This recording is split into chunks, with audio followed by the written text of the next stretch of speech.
Today is Wednesday, August 6th, and this is the Bay Blend from WUSF. I'm Sky LeBron. On today's Blend, I talk with the guy in charge of demolishing the old Howard Frankland Bridge. You'll hear what he has to say about the old Howie Frankie, plus some events to liven up your week in the Tampa Bay area. First up, though, the news headlines.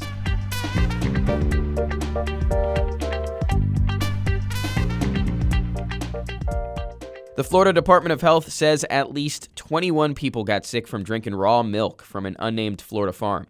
USF public health professor Jill Roberts says this is becoming more common because of misinformation. We have plenty of data showing the risks from raw milk and no data showing the benefits from raw milk. Roberts says you shouldn't drink raw milk unless you're down for it to potentially be E. coli or salmonella flavored. Raw milk can't be sold legally in Florida for humans, only animals. Tampa's been prepping for hurricane season, but it's become a bit harder to do when the Trump administration killed a program giving money to cities for local projects.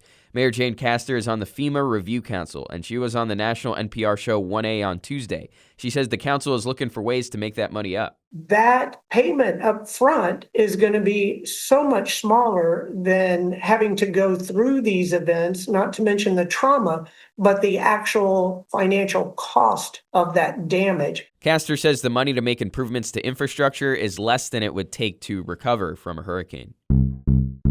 Last year's hurricanes hit lots of people hard, especially seniors. The Seniors in Service nonprofit helps them prep and recover from a hurricane.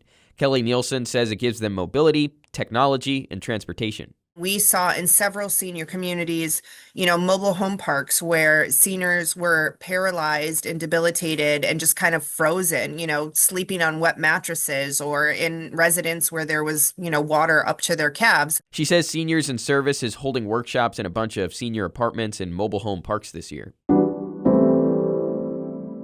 You ride the new Howard Frankland yet? You might have, without even realizing it. The new one is stronger to withstand more of the elements. It's got a walking and biking path, plus it's going to have more express lanes to make it a little less congested.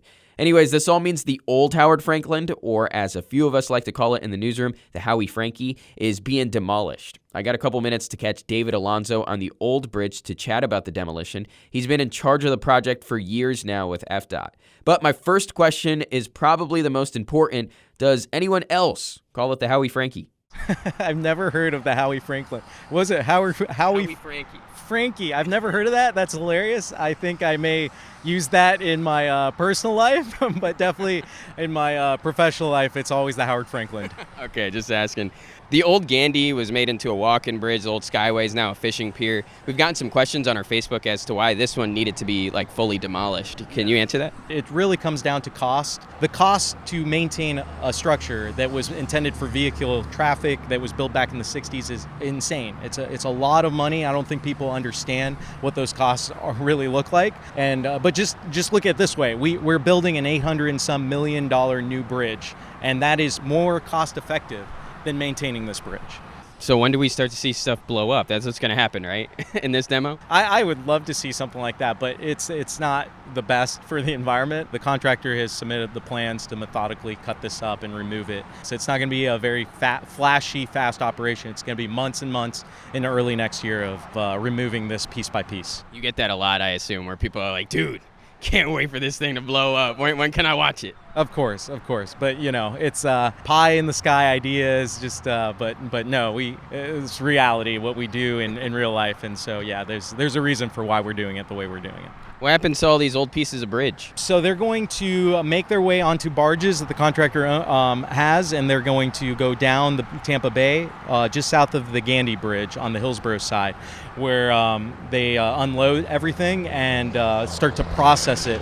So these things are loaded onto the barges in just massive sizes, basically as big of a size as a crane can pick up, but those sizes are not usable for selling. So it's going to get processed into those sizes that people want to buy.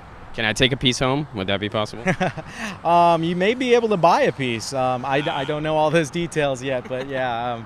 I mean, it's the contractor's property that he's going to process and sell, and it's all recyclable, so it's environmentally friendly.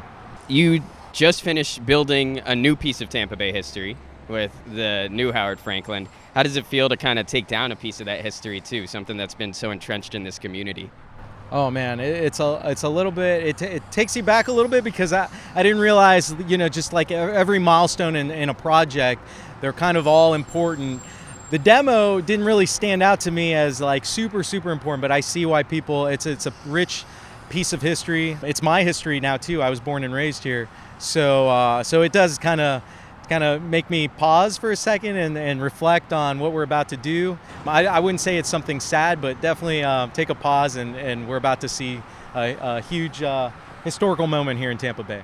Shout out to David Alonzo for speaking to me and to FDOT for giving me a Sharpie while I was out there so I could sign my name on the bridge. If anyone finds that piece after it's destroyed, let me know. I'll give you $20 for it. Tonight is the first day of the Countdown Improv Festival in Ybor City. 5 days of improv, workshops, and performances on multiple stages. You need some real courage to do improv, so respect to everyone there. A lot of the shows are family-friendly, too. Tickets I've seen are a little over $15.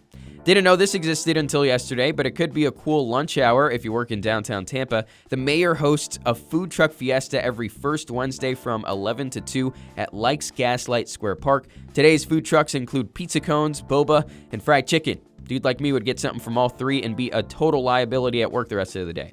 And in Pasco County tonight, 2 cool free events come courtesy of IFAS, the State Agriculture Coaching Crew. The first at the Land O'Lakes Library is about maintaining a pet-friendly garden. The second at the Hudson Library is on hydroponic gardening, growing plants without soil. Sounds magical. And for both of those, what a productive way to spend your Wednesday evening. And that's another Bay Blend for the record, Your Honor. Continue on with your Wednesday. Hope you're liking the new name and logo. You know you like that manatee. It's looking at you mad cute. Don't lie. You'll have another reason to look at the manatee tomorrow morning for another episode. Until then, though, have a great one.